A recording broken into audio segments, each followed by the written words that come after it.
ანა გოგოლაძე კოალიციას ცვლილებებისთვის არის ჩვენთან ერთად სტუმრად, აუცილებლად ვისაუბრებთ დღევანდელ აქციაზე, რომელიც ცოტა ხანში უნდა დაიწყოს, მაგრამ გავყვეთ ამ თემას, აი ბატონ ჯუან შერბურჯულაძე შეუფერდა, სხვა შორის მურთას ვადოლავას უშვებენ გირაოთი, ეს არის ბრალდების ხარის მოთხოვნა და მინიმუმ ეს კარგი ამბავი მაინც არის, რომ მას აბსოლუტურად უსაფუძვლოდ აი გამოგნებელი იყო. თუ ხაბეიშვილის ბრალი აბსურდულია, ეს კიდევ უფრო აბსურდული არის რაღაც. არ სრულდება ზღვარი, რომლის იქითაც ახერხებენ გადასვლას. მოდით ამ თემებით დავიწყოთ, ანა ჯუან შერბურჯულაძის დაჭერა. არ არის ეს იზოლირებული შემთხვევა, ხო? რას გვაჩვენებს, რაზე მიუთითებს რეჟიმის შიგნით არსებულ მდგომარეობაზე? ცალსახად მოგესალმებით, მივესალმები მაყურებელს. თქვენ ნარატივს გავაგრძელებ, ადამიანები მართლა დამტვრეული სახის ცვლებით გაუშვეს ციხეებში, აბსოლუტურად ყველანაირი საფუძვლის გარეშე ჩვენ გვყავს პოლიტიკური მსჯავრდებული, რომელსაც აქვს სიმსივნური წარმონაქმნი და 9 წელი მიუსაჯა რეჟიმმა, ასევე უსაფუძვლოდ ყველანაირი მტკიცებულებების გარეშე. რეალურად ამით გაუგზავნა მესიჯი ყველას, ვინც ეცდება რეჟიმის ნორმალიზაციის პროცესის მოშლას რეალურად და ამ დროს ჯუან შერბურჯულაძე, რომელიც იყო სისტემის რეჟიმის ერთ-ერთი მთავარი საყრდენი, თავდაცვის ყოფილი მინისტრი და მთავარი საყრდენი ერთ-ერთი, ახლა მოსთქვამს იმაზე თავისივე შექმნილ რეჟიმის პირობებში, რომ თურმე ტვინი შერყევით არ უნდა წასულა. ძალიან ირონიული და ცინიკური არის რეალურად, მაგრამ ეს არის მოცემულობა და ეს არის კარგი პროექცირება იმის, რა მოუვა რეჟიმის თითოეულ საყრდენს რეალურად ცოტა ხანში ეს რას გვაჩვენებს ეს პროცესი ასევე დაანონსეს იქ ვოლსკის განცხადება ვნახეთ იქ ალაძის განცხადება ხო რომ შესაძლებელია მსგავსი პროცესები ჩვენ ვიხილოთ შესაძლო კორუფციულ გადაცნობებთან დაკავშირებით იგივე ღარიბაშვილთან მიმართებაში გომელაურთან მიმხდომელი ფაქტია რომ მასთან დაკავშირებული პირი არის და წინასწარ ცელდებოდა ინფორმაცია და მოლოდინიც იყო რომ ბურჯულაძეს ბრალს დაუყენებდნენ და აგერ უკვე წინასწარ პატიმრობაშია. კი ბატონო, ნამდვილად. ეხლა რაზე მიუთითებს ეს? მიუთითებს იმაზე, რომ აი, როდესაც საუბრობთ რეჟიმი არის მილევად პროცესში, ერთ-ერთი ინდიკატორი, რომ ის იწყებს უკვე თავისიანების შეჭმას რეალურად ამ პროცესში და რაზე მიგვანიშნებს ეს ცოტა ხანში ვთქვათ, ეს არის ერთ-ერთი ინდიკატორი. რატომ? იმიტომ რომ ახლა ვხედავთ ჩვენ ქვეყნის იზოლაციის პროცესს. იმიტომ რომ მისი აღიარება არ მოხდა არც ქვეყნის შიგნით, არც ქვეყნის გარეთ და ეს იზოლაცია გულისხმობს მათ შორის ფინანსური ნაკადების და ფინანსური რესურსების შემცირებასაც, ხო?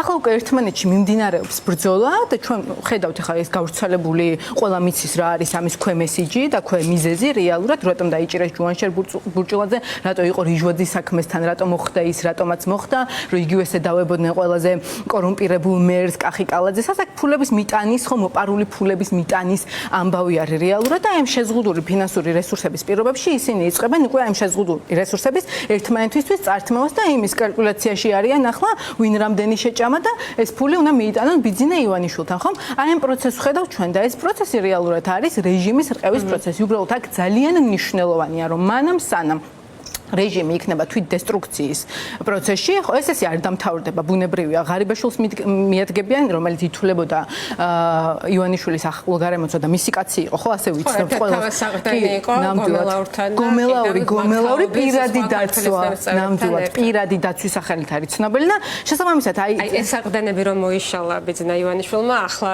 რას ეკდნობა, რა ალტერნატივა აქვს საინტერესოა. ძალიან მყიფი არის, ეს ამას ნიშნავს, ხო ძალიან მყიფი არის რეალურად და ადამიანურ რესურსში ძალიან მოჭერთ მას ჩვენ ამას ვხედავთ რეალურად და ვუყურებთ ამ პროცესს ვუყურებთ და უბრალოდ აქ ძალიან მნიშვნელოვანი არის რომ მანამ სანამ თვით დესტრუქციის რეჟიმში იქნება რეჟიმი აქეთ პროდასავლურმა პარტიებმა და საპროტესტმა მუხტმა შეინარჩუნოს თავისი აი მოწოდების სიმაღლე, თანმიმდევრულობა, ართანამშრომლობის პრინციპი, ეს არის ძალიან მნიშვნელოვანი და იყოს აი იმ ღირსეულ საწყისებზე, რაც რა პროცესებიც დაიწყო რეალურად გასული წლის ოქტომბრის თვიდან, როდესაც არჩევნები გაყალბდა და ამის აღიარება არ მოხდა არც ქვეყნის შიგნით და არც ქვეყნის გარეთ. ხო, აი დღევანდელი აქცია როგორ თავსდება ამაში, რასაც აღწერთ, ამაზეც რომ ისაუბროთ და მაყურებელმა ჩვენმა კარგად იცის რისთვის იმართება, სად და რომელ საათზე, მაგრამ კიდევ ერთხელ შევახსენოთ, ცოტა ხანში ცხადია ჩართვებსაც დავიწყებთ. კი ბატონო, დღეს 7 საათზე თბილისის სახელმწიფო უნივერსიტეტიდან მელიქიშვილის გავლით დიდი მარში დაიძვრება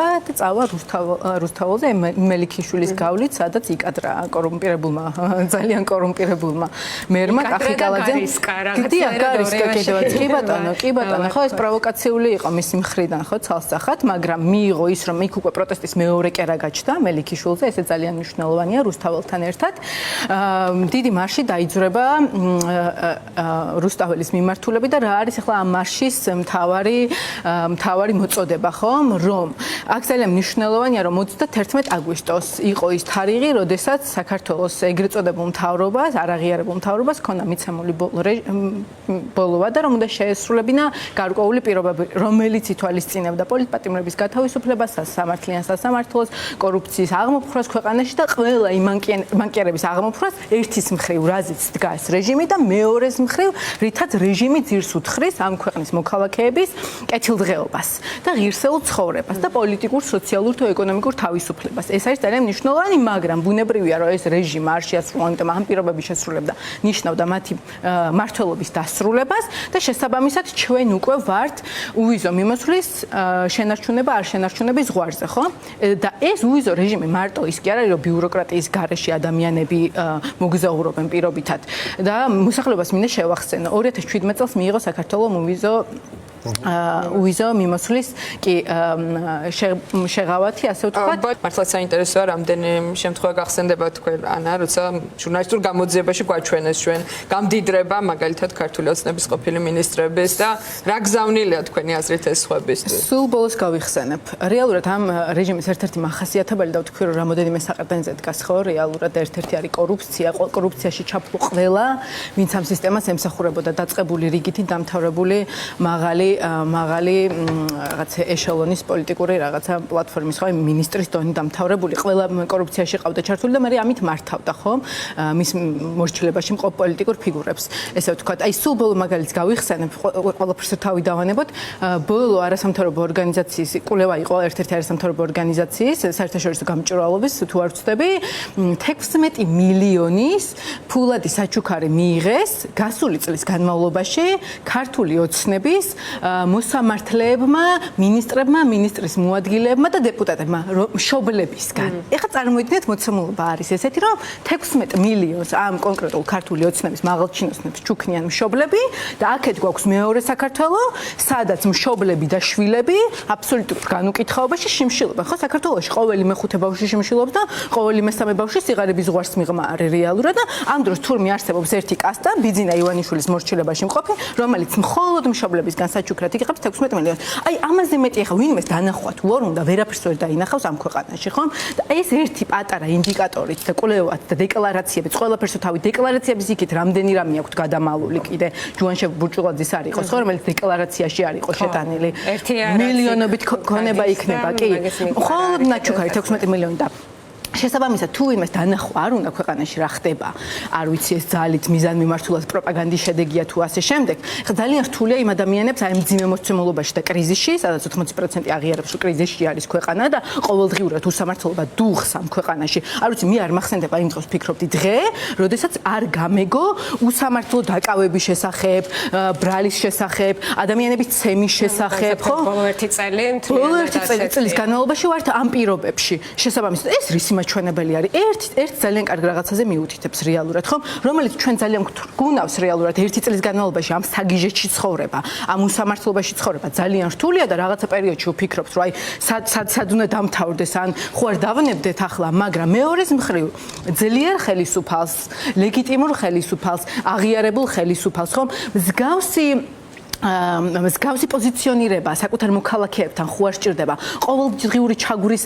ინსცენირება ხო არ სჭირდება ყოველდღიურად ანუ მათზე ძალადობა ხო არ სჭირდება ამას იმიტომ აკეთებს ნორმალიზების მიღება უნდა რაღაცნაირად ლეგიტიმაციის იმიტომ ეს ადამიანები ვინც საპროტესტო ტალღაში არიან ის ოპოზიციური ლიდერები ვინც დღეს საპატიმროებში არიან ხო მათი ნორმალიზების და ლეგიტიმაციის პროცესს უშლიან ხელს და იმიტომ ოპოზიციონირებს ასე და შესაბამისად კიდე ერთხელ რომ აი როცა კორუფციაზე ვლაპარაკობ, სულ ცოტა ხნის წინ მამუკა მდინარაძე იყო პერსონალურად ინიციატორი, ვინც გამოხატვის თავისუფლების შესახებ კანონში შევიდა ცვლილება, რომელსაც მტკიცების ტვირთი შემოატრიალა, რომელიც პირველ რიგში შეუძლებას ხდის ჟურნალისტურ გამოძიებას კორუფციის მიმართულებით. ანუ მარტივად ვთქვათ, თუ ჯუანშერ ბუჭულაძეს ამ კონკრეტულ საქმესთან დაკავშირებით იარსებდა ჟურნალისტური გამოძიება, არსებული სტანდარტით ის უნდა ყოფილიყო დასჯათი. იმიტომ რომ არ არსებობდა, ახლა ხო ვერ მოიპოვა დეკლარაციას, რომელიც არ შევსებულა, ხო?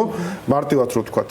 ანუ შესაბამისად ვერ გამოაქვეყნებდი ინფორმაციას, რომ ამ კაცმა ეს გააკეთა. სისხლის სამართლის სტანდარტს რომ გონივრულ ეჭვს მიღმა საერთოდ მტკიცებულება გქონდეს, ყოველთვის ვერ დადებს ჟურნალისტური გამოძიება და საკმარისი არის, რომ ეს ეჭვი აღიძრას კონკრეტული წყაროების საფუძველზე. და თავის მართლების ნაწილი, ანუ ჯუანშერ ბუჭულაძეს თვითონ უნდა ემართლებინა თავი და ეხლა შემოატრიალეს და პირიქით, ანუ ჟურნალისტმა უნდა იმართლოს თავი, ხო? ეს ძალიან მნიშვნელოვანი დეტალი არის აქ, იმიტომ რომ ამით შეუძლებელი გახადეს კორუფციის მხილება სინამდვილეში. თვითონ ხო ებრძვიან კორუფციას, მაგრამ სინამდვილეში შეუძლებელი გახადეს.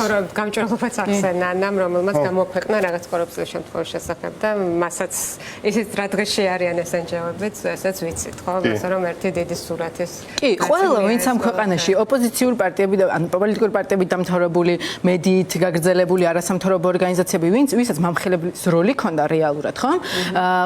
ყველას ან დახურვას, ან აღკვეთას, ან დაპატიმრებას, ან რაიმე ფორმით დასჯას ემსახურება ეს ყველაფერი და მხოლოდ იმიტომ ჩახშოს ბოლომდე ვერც ერთი ეს ნაწილი და ეს არის მათი ძალიან დიდი პრობლემა. ზუსტად ეს არის მათი პრობლემა და ჩვენთვის საფუძველი და მიზეზი იმისა, რომ მტკიცე რწმენა შევინარჩუნოთ, რომ სწორ გზაზე ვართ რეალურად ამ პროტესტის და ადრე თუ გვიან, უბრალოდ აქ მოთმინების ამბავი არის რა.